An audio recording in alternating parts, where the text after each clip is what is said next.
happy.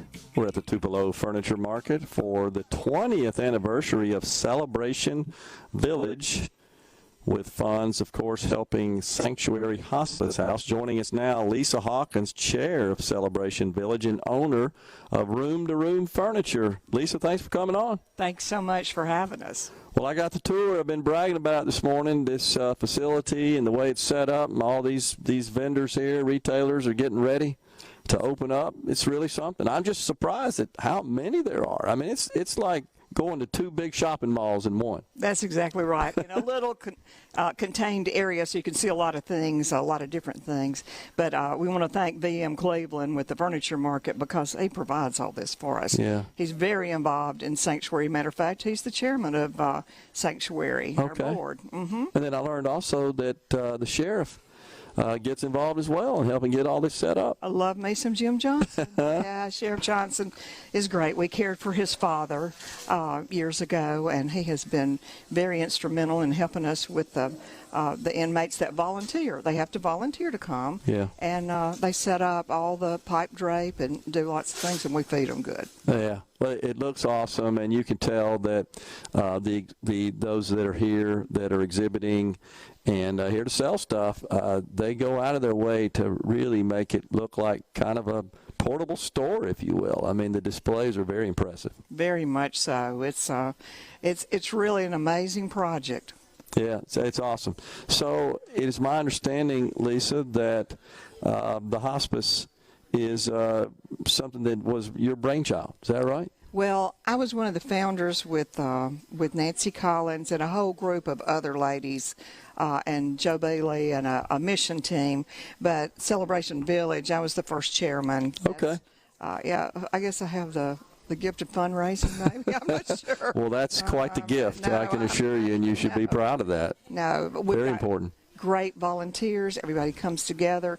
North Mississippi is a really special place because Sanctuary was a pilot project for Congress. Oh, okay. We are the first freestanding hospice in the United States, and we had to lobby Congress to be able to function and really? And yes. I mean, some regulatory challenges you had to deal with. Yes, very much so. So they created the pilot project so that we could be the first one. Wow. And now it's across the nation.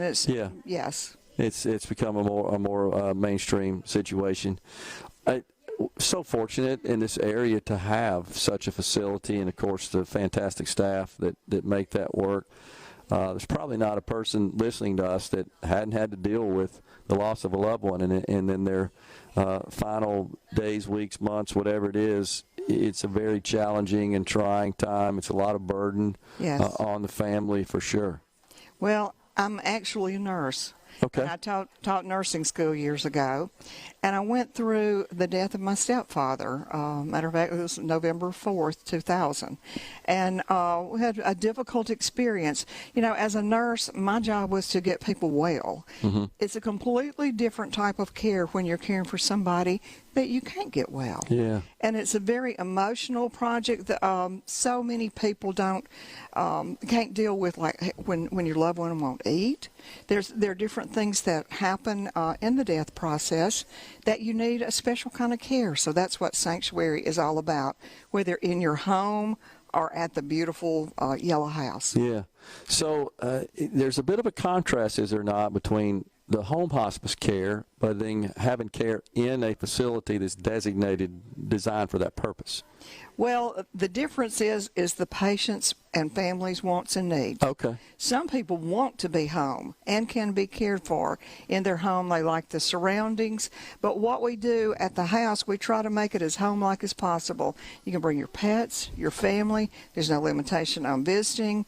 We have the gardens. We try to make the rooms special and home-like. Living rooms. We have home-cooked meals.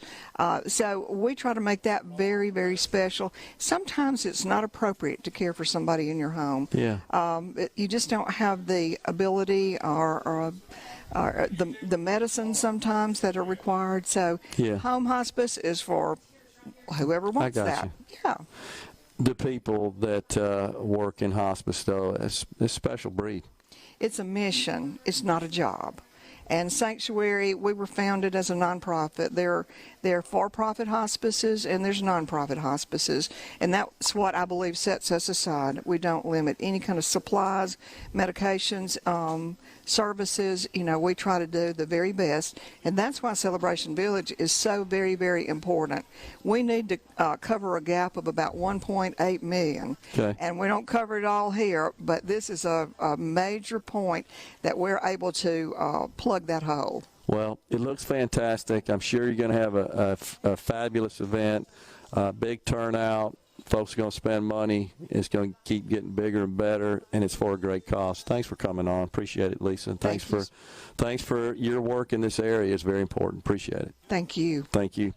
All right, we'll step aside for a break right here on Middays. It is top of the hour. When we come back, we've got the mayor of Tupelo, Mississippi, Todd Jordan.